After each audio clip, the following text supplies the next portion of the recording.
Hey guys, there's actually quite a few new people out there, so if you found me from either Foodie Turned Sleevey or Keto Cookies, welcome. I'm so glad to see you guys. I'm really kind of sad that your first video impression of me is going to be this one because it's kind of a downer video, but I also think it's really important to share every part of the journey, even the ones where you're kind of like meh, because it gives everybody a good idea of what's to come. I think you probably hear YouTubers say all the time it's not sunshine and rainbows all the time, and it's not on this journey. But I also had been sharing on my Instagram this week that what I was going through, and somebody commented and said, or sent me a message and said, but is it still worth it? Do you regret your surgery? So I want to start this video by saying I absolutely do not regret my surgery, and it absolutely is worth it. That surgery helped me lose 145 pounds. It changed my life. So for me, while it's not all sunshine and rainbows, I would say it's 80% sunshine and rainbows and just 20% like snakes and snow. So you can deal with 20% of anything. This is definitely worth it to me. But let's just jump right into stats. I have not made a weekly update video since week 66, and this is week 70, so I'm going to run down through all of those weeks my weight so you can see why I'm in a mood. So I am 30 years old, I'm 5 foot tall, and on August 23rd 2016 I had vertical sleeve gastrectomy.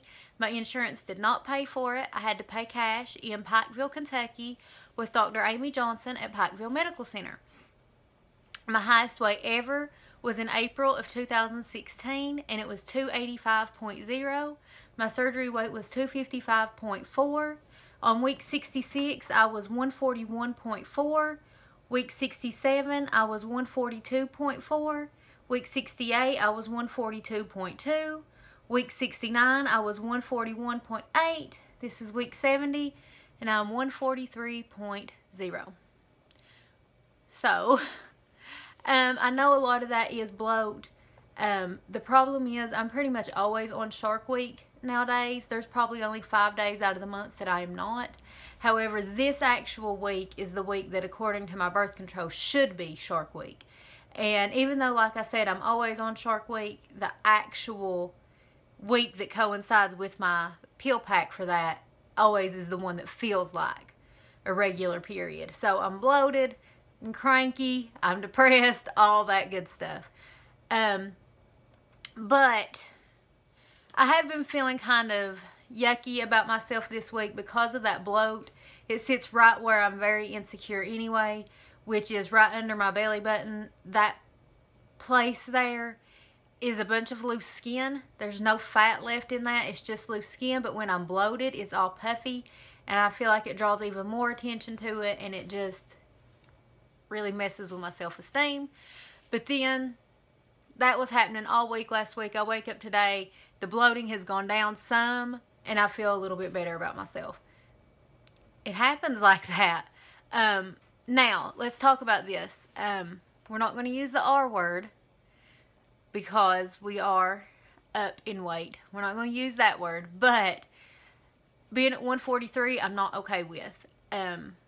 I realize that my body is now at a set point, and I'm really grateful that I never really hit a set point until I got here.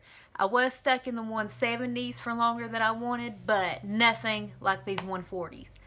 And yeah, I'm glad that I got this close to go before I hit a set point, but I'm over it too.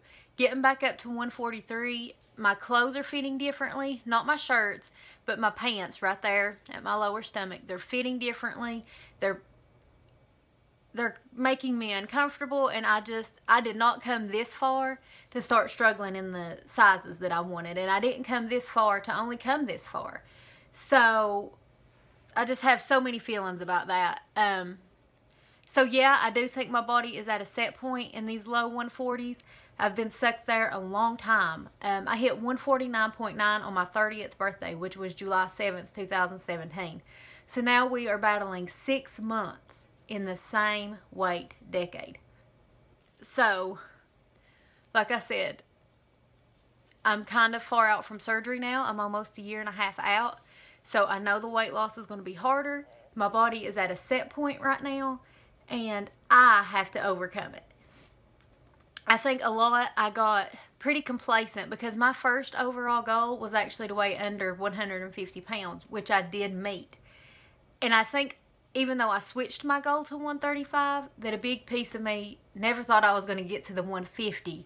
So I kind of reveled in that, and I think I got complacent, and the super motivated part of me kind of just took a break. And it took a break for a long time, 6 months. I had bursts of motivation, but they wouldn't last very long. So right now I'm having a burst of motivation. Hopefully it lasts, because I really, really want to get to my goal. And you know, at the beginning or the end of last year, I was just 5 pounds away. Now I'm 8 pounds away from my goal. So I'm going the wrong way, and I've got to get it together. As far as my diet's pretty on point. I've done keto for so long now that it's second nature. I have no issues doing keto.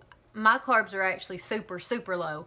You can go up to 20 on keto. Mine are usually under 10. So I don't think that is the problem. I think the problem is I need to be more active again. So for those of you who are new here, I'm sorry, I have a little bit of a cold. I used to be very active. I walked between 5 and 7 miles every single day, and in addition to that, I went to the gym between 3 and 4 times a week to do intervals class, which is like a version of CrossFit. Not as intense as some CrossFit, because those people are awesome, but it is a cardio, just the cardio part of CrossFit. And I was really active, and then I got sick, and I actually had a UTI, and I've mentioned it on here before. It was pretty debilitating, and it took 4 months to get rid of that UTI. And it's really hard to do jumping jacks or even run on a treadmill when you're having the particular kind of pain that is associated with a UTI. So I got really complacent. Now the UTI is gone, but I'm still having some complications. I'm so sorry. That are a little embarrassing to talk about, but we'll just say that the complication is pain.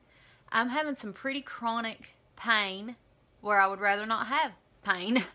And I do have a doctor's appointment on February 5th to have some testing done and to find out why. I was diagnosed with something called interstitial cystitis, which is, there's no cure for it, but it don't kill you or nothing. It's basically like painful bladder syndrome. And the doctor just wants to do, it's a different doctor because that doctor really didn't seem to care much. A different doctor who's going to run a lot of tests and see where we go from here. See if that's exactly what it is. Make sure there's not some underlying cause. And try to work on some kind of, what do I do? Do I do exercises? Do I avoid certain foods? What do I do to make this pain go away? Now, the pain is not constant. Out of a 31-day month, I would say I'm in pain probably between 11 and 15 days. But the other days that I'm feeling fine, there's no excuse for me not to be active. So that's what I'm going to try to do. I've got to make myself be more active because I feel like I said, my diet is on point. It's just my fitness that needs to live up because I have become very sedentary. Like getting between 2,000 and 2,500 steps a day. So my plan right now is to start small, especially until I go to the doctor and see what she says. So I'm going to try to hit 5,000 steps every single day. And on the days that I feel better, I'm going to try to up that and see what upping my fitness does for my body.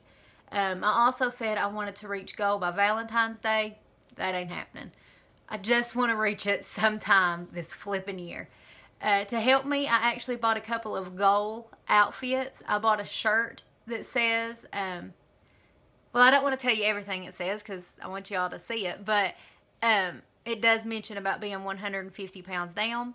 I also bought an outfit that I want to use for my Instagram goal picture that would be like a comparison of where I was in April, then right before surgery, and then what I look like at goal. And it is just, well, it's something I always wanted to be like to wear. I still don't think I'd be brave enough to leave it out of the house, but it is a Victoria's Secret legging and sports bra set.